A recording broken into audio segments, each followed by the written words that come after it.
دنیا میں بسنے والا کوئی بھی انسان ہو، وہ اگر اپنی ذات کے اندر مصنف ہے تو وہ جو کتاب لکھے گا اس میں کوئی گارنٹی نہیں ہے کہ وہ 100% صحیح ہو۔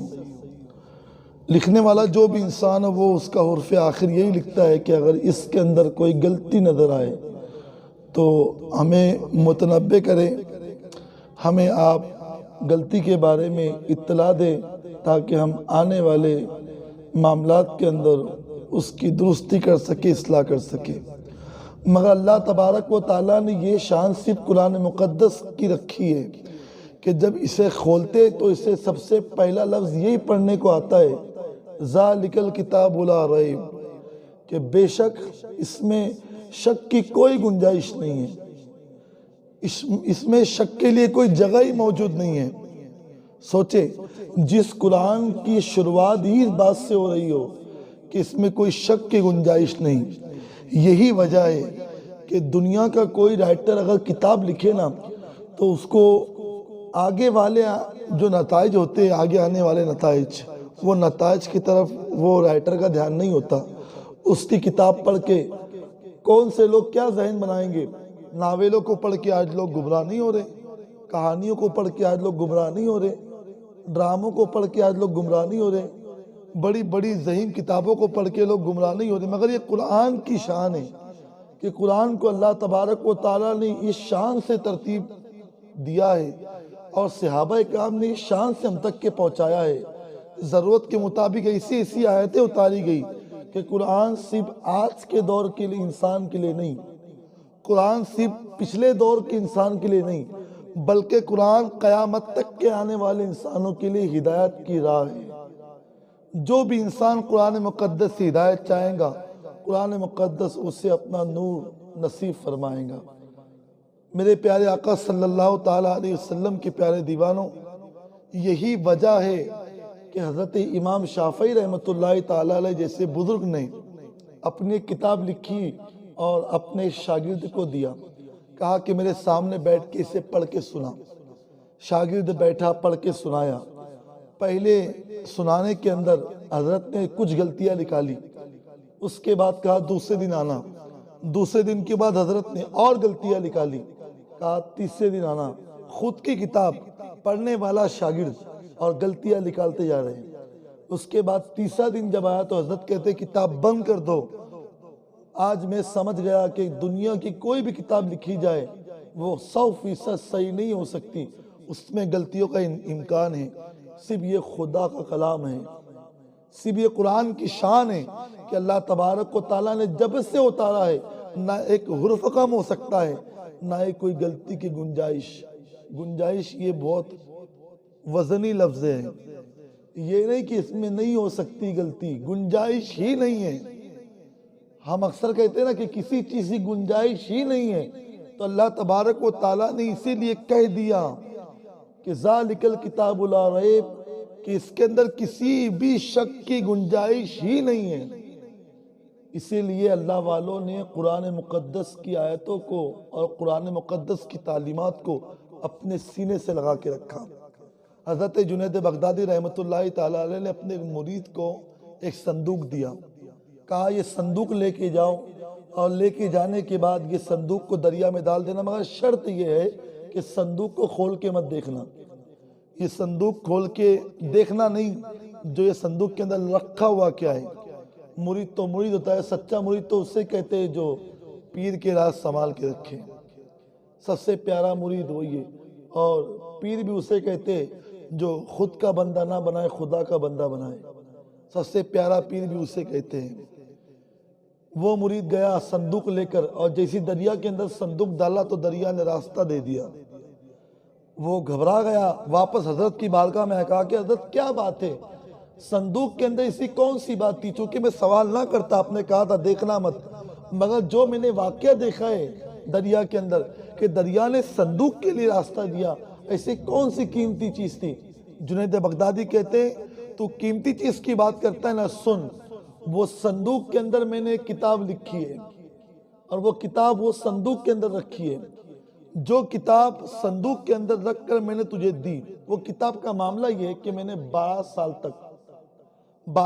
تک کی کتاب لکھی، اس کے بعد پھر 12 سال تک کی اس کی نوک و پلک سنوارتا رہا، اس کے ایک ایک لفظ کو چاشنی کے اندر بھگویا، اس کے ایک ایک لفظ کو جوانی بخشی، اس کے بعد اور 12 سال تک میں نے سوچا کہ یہ کتاب امت تک کے پہنچاؤ کہ نہیں پہنچاؤ۔ آج 36 سال مکمل ہو گئے، 12 سال کی محنت لکھنے کی، 12 سال کی محنت سنوارنے کی، اور 12 سال کی محنت سوچنے کی کہ امت تک کے پہنچاؤ کہ نہیں پہنچاؤ۔ اب اس فیصلے کے اوپر آیا ہوں، اور یہ فیصلہ میں کر رہا ہوں کہ جب اللہ تبارک و تعالیٰ کا قرآن دنیا کے اندر موجود ہے، امت کو جنید کی کسی کتاب کی ضرورت نہیں ہے۔ میرا حق ہی نہیں بنتا کہ میں امت کو کوئی ایسی کتاب دوں جو کتاب قرآن سے بڑھ کے ہو، حالانکہ ان کی نیت یہ نہیں تھی کہ میں اسی کتاب لکھوں جو قرآن سے بہتر ہو، مگر انہوں نے اپنا دل کا حال بیان کیا کہ جب اللہ کا کلام موجود ہے تو امت کو پھر کسی جنید بغدادی کی کتاب کی ضرورت نہیں ہے۔ اللہ والوں نے قرآن کو اتنا سینے سے لگا کے رکھا۔ آج وسیم رضوی جو بھوک رہا ہے نا اسلام اور قرآن کے تعلق سے، جو باتیں کر رہا ہے، یاد رکھنا، وہ خود بھی یاد رکھیں کہ خدا تیرا فیصلہ کرے گا۔ اور یہ ذہن بھی آپ صاف کر دیں، کئی لوگ اس کے نام کے تعلق سے کنفیوز ہوتے ہیں۔ اس کا نام وسیم رضوی ہے، اور کئی اہل سنت کے حضرات ہیں جو رضوی لگاتے ہیں۔ الحمدللہ میرا نام بھی عاقب رضوی ہے، تو رضوی سے میں اس کی متشابہت میں نہیں آؤں گا۔ رضویہ ایک ایسا سلسلہ ہے جو اعلیٰ حضرت عظیم البرکت امام عشق و محبت کنز الکرامت جبل الاستقامت سیدی الشاہ امام احمد رضا خان کے نام سے پہچانوایا جاتا ہے۔ تمام رضویوں کی شان بریلی کی شان ہے الحمدللہ۔ تو وہ رضوی لگاتا ہے، رضوی نہیں لگاتا۔ تو رضوی اور رضوی کے جو فرق ہے اس کو سمجھے۔ کئی لوگ اسے ہما ہمی کے اندر رضوی کہہ دیتے ہیں، وہ وسیم رضوی ہے ملعون۔ یاد رکھنا اس کا انجام تو بہت برا ہوگا، مگر میں اس بھوکنے والے کے تعلق سے کہنے سے بہتر سمجھتا ہوں کہ میری قوم کو پیغام دوں کہ اپنے گھر کے بچوں کے دلوں کے اندر قرآن کی محبت کو جگائیں۔ ہمارے ہر گھر کے اندر ایک حافظ قرآن موجود ہو۔ یاد رکھنا وسیم رضوی قرآن دکھا کر یا قرآن سے کچھ آیتیں نکال کے کوٹ کر کے دکھا سکتا ہے کہ یہ آیتیں نہیں چاہیے، معاذ اللہ رب العالمین، لعنت ہو ایسے شخص میں جو کہے کہ یہ آیتیں نہیں چاہیے، جو خدا کے قرآن کے اندر غلطیاں کی گنجائش دکھائے۔ مگر میں کہہ رہا ہوں وہ نکال کے بتا بھی دے تو کچھ نہیں ہوگا۔ اگر ہماری قوم کے بچوں کے دلوں کے اندر قرآن محفوظ ہیں تو اللہ تبارک و تعالیٰ قیامت تک کے قرآن کی حفاظت فرمائے گا۔ آج ہمارے قوم کے بچے اگر چھوٹے اور بچپنے کے عالم کے اندر بھی اگر قرآن حفظ کر لے کوئی فرق نہیں پڑتا، کیونکہ ہمارے بچوں کے دلوں کے اندر قرآن مقدس موجود ہے۔ اگر پوری دنیا سے بھی قرآن کے نسخے ہٹانے کی بات کی جائے کوئی فرق نہیں پڑتا، جب تک کہ حافظ قرآن کے دل کے اندر قرآن کا لفظ موجود ہے۔ اسی لیے قدر کیا کرو حافظ قرآن کی، کیونکہ اس کے سینے کے اندر اللہ تبارک و تعالیٰ کا کلام موجود ہے۔ وہ بھوکتا ہے بھوکنے دے، کئی فرعون آئے کئی چلے گئے، اللہ تبارک و تعالیٰ نے ہر کسی کو اپنے انجام تک پہنچایا۔ مگر یاد رکھنا ایک قول محمد قول خدا، فرمان نہیں بدلا جائے گا، بدلے گا زمانہ لاکھ مگر قرآن نہیں بدلا جائے گا۔ یہ تو حقیقت ہے۔ ہاں، یا تو اسلام پہ مرنا سیکھو یا پھر اسلام کا نام نہ لو، حقیقت تو یہی ہے۔ مگر یاد رکھنا یہ قرآن اور صاحب قرآن کی تعلیمات کو جب دنیا نے دبانے کی کوشش کی، اس وقت اللہ تبارک و تعالیٰ نے دین کو اور قرآن کو عزتوں کی مسند نصیب فرمائی ہے۔ دنیا نے جب بھی اسلام کے ذریعے یہ سوچا کہ ہم اسلام کے ذریعے سے اسلام کے ماننے والوں کا منہ کالا کریں گے، معاذ اللہ رب العالمین، انہوں نے منہ کی کھائی۔ دیکھو نا کربلا معلیٰ کے اندر یزید نے ناطق قرآن امام علی مقام امام حسین کو شہید کرنے کے بعد سوچا تھا کہ میں نے فتح حاصل کر لی، اور میں نے معاذ اللہ رب العالمین ناطق قرآن، ایک وہ انسان جو بولتا قرآن ہو، جو صداقت کی ایک نشانی ہو، جس کی قرآن مقدس کی آیتوں کے اوپر اتنا عمل ہو، جس کی زندگی قرآن کے مطابق گزرتی ہو، اس امام علی مقام کو شہید کرنے کے بعد میں یزید نے سوچا تھا کہ میں نے اسلام کو یا اسلام کے ماننے والوں کو یا قرآن اتنی پیاری انداز کے اندر پڑھنے والے کو ختم کر دیا، معاذ اللہ رب العالمین ثم معاذ اللہ رب العالمین، مگر دنیا نے دیکھا یزید نے سر کو کاٹا امام علی مقام کے یا کٹوایا، ادھر سر کٹا، جب نیزے پہ وہ سر چڑھا تو پھر وہ قرآن پڑھتا ہوا نظر آیا، وہ قرآن پڑھتا ہوا نظر آیا۔ اس نے سوچا میں ختم کر دوں معاذ اللہ رب العالمین، میں اس نے یہ نہیں دیکھا ہے کٹا ہوا سر بھی نیزے کے اوپر قرآن کی تلاوت کر رہا ہے۔ ایک مرتبہ اقبال نے قوم کی بچیوں کو آگاہ کرتے ہوئے کہا تھا، میری قوم کی بیٹی اگر تجھے پڑھنا ہے تو قرآن پڑھ، چونکہ جب تو بہن بن کے قرآن پڑھتی ہے تو خطاب کو عمر فاروق اعظم بناتی ہے، جب تو بہن بن کے قرآن پڑھتی ہے تو خطاب کو عمر فاروق اعظم بناتی ہے، اور جب تم ماں بن کے قرآن پڑھتی ہے فاطمہ کی طرح تو بیٹا نیزے کی نوک کے اوپر بھی قرآن کی تلاوت کرتا ہوا نظر آتا ہے۔ اسلام کو لوگوں نے جتنا دبایا اللہ نے اتنا عروج نصیب فرمایا ہے۔ آج فکر والی بات، مگر بات یہ بھی ہے پیارے کہ ہم ہماری قوم سے یہ اعلان بھی کرنا چاہتے ہیں، یہ گزارش بھی کرنا چاہتے ہیں کہ اپنے بچوں کے دلوں کے اندر قرآن کی محبت کو لگاؤ، چونکہ اب ہماری ماؤں کی گود وہ سونی نہ ہو جائے جس گود کے اندر صلاح الدین ایوبی کھیلا کرتے تھے۔ یاد رکھنا وہ تاریخ اتنی دل آویز تاریخ کے مسلمانوں کی کہ کسی نے قرآن یا صاحب قرآن کے اوپر ایک حرف بھی کہا تو پھر اللہ والوں نے اس کو اس کے انجام تک پہنچا دیا۔ یہی یزید پلید جب دربار کے اندر بیٹھا ہوا تھا اور اس وقت امام علی مقام کے وہ شہزادے اور اسیران کربلا کے وہ امام جس کو امام زین العابدین کہتے، جب کھڑے ہو کے خطبہ دے رہے تھے، اس سے بات کر رہے تھے، اس وقت جب اذان ہوئی خطبے کی تو اسی وقت یزید نے دیکھا، کہا کہ اس کا خطبہ تو لمبا ہوتے جا رہا تھا، اذان دینے کا اشارہ کیا، جیسی اذان دینے والے نے اذان دیا تو ادھر امام زین العابدین کہتے، اس نے کہا اللہ اکبر اللہ اکبر، امام زین العابدین کہتے ہاں اللہ بہت بڑا ہے، اللہ بہت بڑا ہے۔ اس نے کہا اشہد ان لا الہ الا اللہ، کہا کہ ہاں میں گواہی دیتا ہوں اللہ کے سوا کوئی معبود نہیں، اور جیسی اس نے کہا اشہد ان محمد رسول اللہ تو ادھر امام علی مقام کا وہ شہزادہ، اسیران کربلا کا وہ امام زین العابدین، وہ بیمار زین العابدین نے جیسی اذان کے اندر حضور کا نام سنا تو یزید کو للکارتے ہوئے کہتا ہے، او یزید تو پورے 72 تن کو جدا کرنے کے بعد یہ سوچتا ہے نا کہ میں نے سب کو ختم کر دیا معاذ اللہ، 72 کے خون کے ہولی کھیلنے کے بعد تو کہتا کہ میں نے سب کو ختم کر دیا۔ ذرا دیکھ تو جس مسجد کے اندر بیٹھا ہوا ہے اور جہاں پر نماز ہونے والی ہے اور جو اذان ہو رہی ہے اور جو اذان میں جس کا نام آ رہا ہے وہ میرے نانا کا نام آ رہا ہے کہ تیرے نانا کا نام آ رہا ہے؟ ذرا یہ تو بتا، اگر نام میرے نانا کا آ رہا ہے تو پھر اسلام سر بلند رہے گا، کیونکہ تیرا تو نام و نشان بھی موجود نہیں رہے گا۔ یہ اسلام ہے پیارے، مگر ہماری گزارش بھی یہ ہے کہ یہ جو جتنے حادثات اسلام کے ماننے والوں کے ساتھ ہو رہے نا، ہمیں بیدار کرنے کے لیے بھی ہے۔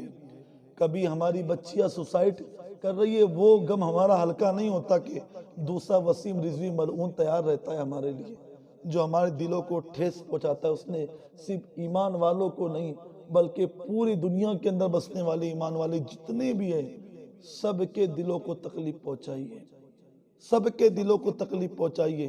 یہی وہ قرآن ہے جس سے ہمیں ہدایت ملنے والی تھی، مگر لوگوں کا معاملہ بہت الگ ہے۔ اسی لیے تو اقبال نے بڑے پیارے انداز میں کہا، اقبال کہتا ہے ببندے صوفی و ملا اسیری، ببندے صوفی و ملا اسیری، حیات از حکمت قرآن گیری۔ اقبال کہتے ہیں کہ تو جاہل صوفی اور خشک ملا کے پھندے میں ایسا پھنسا ہوا ہے نا کہ تجھے قرآن کی آیتوں سے حکمت لینا آتی نہیں ہے۔ ببندے صوفی ملا اسیری، حیات از حکمت قرآن گیری، با آیاتش تیرا کار جزا نیست کہ از یاسین ہو آسا بصیری۔ اقبال کہتا ہے کہ تو نے قرآن سے کیا لیا؟ صرف جاہل ملاؤں سے اور جاہل صوفیوں سے تو نے اپنے فائدے کی بات کر لیا، انہوں نے فائدے کی بات بتا دی، مگر تو نے قرآن کی آیتوں سے کوئی حکمت کی بات نہیں لی، تو نے حکمت نہیں سیکھی قرآن سے۔ پھر تو نے کیا کیا قرآن سے؟ تو نے صرف اتنا کیا کہ جب تیرے بوڑھے کی روح اٹکی تو یاسین لے کے بیٹھ گیا، تیرے بوڑھے کی روح اٹکی تو یاسین لے کے بیٹھ گیا اور تو نے یاسین پڑھنا شروع کر دیا۔ اقبال لرزتے ہوئے کہتا ہے تو نے قرآن سے صرف مرنا ہی سیکھا ہے، تو نے قرآن سے صرف مرنا سیکھا، کاش کہ تو جینا سیکھ لیتا، ورنہ اس قرآن کی آیتوں تو زندگی دینے کے لیے۔ ہم نے کیا کیا؟ ادھر کسی بوڑھے کی طبیعت خراب ہوئی، مسجد کے امام کو بلا کے لے کے آئے، حضرت یاسین پڑھو اس کی روح نکل جائے۔ ہم نے کیا کیا ہے؟ آج ہمارا حال یہ 80% لوگ سے زیادہ ایسے ہیں جن کو مخرج کے ساتھ میں صحیح طریقے سے قرآن پڑھنا نہیں آتا۔ کتنے لوگ ایسے ہیں جو آج صحیح طریقے سے قرآن نہیں پڑھتے۔ کئی تو ایسے بھی بدبخت نے دیکھے کہ جمعہ کے دن 1 کلو نان کھٹائی میں اپنے مرے ہوئے باپ کے نام کی چٹھی ڈال کے مسجد میں رکھ کے چلے جاتے ہیں۔ وہ مولانا اور مؤذن ہیں، کچھ مقتدی بیچارے وہ کریں قرآن خوانی۔ ہم نے قرآن کی تعلیم کو اتنا ہلکا بنا دیا۔ آج ہمارے حال یہ بن چکے پیارے کہ ہم نے قرآن فہمی کی طرف توجہ نہیں دی، قرآن خوانی پہ توجہ دی ہے۔ نیا گھر بنا قرآن خوانی، کس کا انتقال ہوا قرآن خوانی، انتقال کے 40 دن تک کے خوب قرآن خوانی، انتقال کے بعد 1 سال تک کے خوب قرآن خوانی۔ کیا بھائی؟ صرف قرآن خوانی، قرآن خوانی، قرآن خوانی۔ دھندا نہیں چل رہا ہے، کسی حافظ صاحب کو پکڑے کہا کہ سورہ بقرہ پڑھ لو، اس کو 3000 3,500 روپے دیے۔ مجھے بتاؤ حافظ صاحب کو 3,500 دیے، حافظ صاحب کو کیا پتا کہ آپ کے گھر کے مسائل کیا ہیں، آپ کی دکان کے مسائل کیا ہیں؟ ٹھیک ہے آپ کو پڑھتے نہیں آتا، آپ کب سیکھیں گے؟ بہتر تو یہ تھا کہ سورہ بقرہ تو اپنی دکان میں خود کھول کے پڑھتا تو مزے کی بات تھی اور اس کی برکتیں بھی تو دیکھتا۔ قرآن کو اتنا آسان بنا دیا ہم نے۔ فون آتے میاں، فون آتے فون، حضرت کتنے قرآن پڑھے ہوئے ہیں؟ کیوں بھائی؟ وہ 40 قرآن چاہیے، کتنا دیا؟ کئی لوگ تو اسے بھی کہ باپ مر گئے تو بیٹوں نے کہا کہ نہ پڑھو مت، ہم مدرسے سے کانٹیکٹ کر لیں گے، وہ پڑھے ہوئے قرآن بخشوا دیں گے، جو پیسے دیں گے مدرسے میں دے دیں گے۔ اس لیے سننے والے باپ یا ماں ان سے بھی گزارش ہے کہ اپنے بچوں کو انگلش میڈیم میں پڑھاتے ہو نا، ہم خلاف نہیں الحمدللہ، بلکہ ہماری تحریک کا تو نعرہ ہے کہ آدھی روٹی کھائیں گے بچوں کو پڑھائیں گے، پڑھاؤ بچوں کو، مگر ساتھ ہی ساتھ میں آپ بچوں کو قرآن کا حافظ بھی بناؤ، قرآن کو سمجھنے والا بھی بناؤ، تاکہ وہ خود پڑھ کے بخشے، خود بھی قرآن سیکھو، تاکہ تم خود اپنی جاب کے دوران قرآن پڑھ سکو، اپنی دکان کے اوپر اپنے کارخانے کے اندر قرآن پڑھ سکو۔ اتنا مشکل مت بناؤ، کیونکہ ایسے جو کتے پیدا ہوں گے نا، ایسوں کو جواب دینے کے لیے اب میرے قوم میں نہیں بلکہ میری قوم کے ہر گھر کے اندر حافظ قرآن ہونا چاہیے۔ لاک ڈاؤن کے اندر بڑی پریشانی ہوتی ہے جب گھروں کے اندر نماز تنہا پڑھنے کی بات آتی ہے، جب لوگ کہتے ہیں ہاں یار، اب لوگوں کو سمجھ میں آ رہی۔ پہلے لوگ کہتے تھے کہ ہاں یار کم از کم گھر میں ایک ڈاکٹر بھی چاہیے، پہلے لوگ کہتے تھے ہاں گھر میں کوئی وکیل بھی چاہیے، میں جب لاک ڈاؤن لگا اور ساری نمازیں گھر پہ ہوئی، پھر لوگوں کو سمجھ میں آئی کہ ہاں گھر میں ایک تو چاہیے جو نماز پڑھا سکے، ایک تو چاہیے جو تراویح پڑھا سکے۔ خدا اپنے حالوں پہ رحم کرو، ورنہ وہ شعر پھر بڑا یاد آتا ہے کہ وہ اندھیرا ہی بھلا تھا کہ قدم راہ پہ تھے، وہ اندھیرا ہی بھلا تھا کہ قدم راہ پہ تھے، روشنی لائی ہے منزل سے بہت دور مجھے۔ وہ اندھیرا ہی تھا جب ایک لال ٹین لے کے ایک چوک کے اندر بیٹھ کے 10 بچے پڑھائی کرتے تھے، وہ اندھیرا ہی تھا جب مکے کی ویران گلیوں کے اندر صحابہ اصحاب صفہ پہ جمع ہوتے اور حضور سے دین سیکھتے، مگر اندھیرے کے اندر بھی وہ ایسے اجالے پا گئے کہ ابھی تک کے ممبر و محراب سے ان کے نام بلند ہو رہے ہیں۔ اور آج اسٹڈی کرنے بیٹھو تو ہمارے پاس ہر چیز کا انتظام ہے، مگر پھر بھی ہماری قوم کے بچے بالکل سست ہوتے جا رہے ہیں۔ یہ قرآن نہ پڑھنے کا نتیجہ۔ صبح اٹھو، فجر کی نماز کے بعد یاسین پڑھو، فرمایا گیا جو صبح کے اندر یاسین کی تلاوت کرے پورا دن اللہ تبارک و تعالیٰ اس سے پریشانیاں دور کر دیتا ہے۔ یہ بوڑھے کے پاس بیٹھنے والی یاسین بھی ہے اور اس کے پہلے تمہاری زندگی سنوارنے والی یاسین بھی ہے۔ بہت ساری برکتیں ہیں قرآن کی۔ دعا ہے کہ اللہ تبارک و تعالیٰ قرآن کی صحیح سمجھ ہم سب کو نصیب فرمائے، اور اس ملعون کے خلاف جتنی کارروائی کی جا رہی خصوصیت کے ساتھ اہل سنت کے وہ افراد جو رضا اکیڈمی کے ذریعے سے اس ملعون کے اوپر کیس کر رہے ہیں اور جو وکیل لگا کے کیس لڑ رہے، اللہ تبارک و تعالیٰ ان کے بازوؤں کے اندر قوت حیدری کا صدقہ نصیب فرمائے۔ وآخر دعواہم ان الحمدللہ رب العالمین، لا الہ الا اللہ۔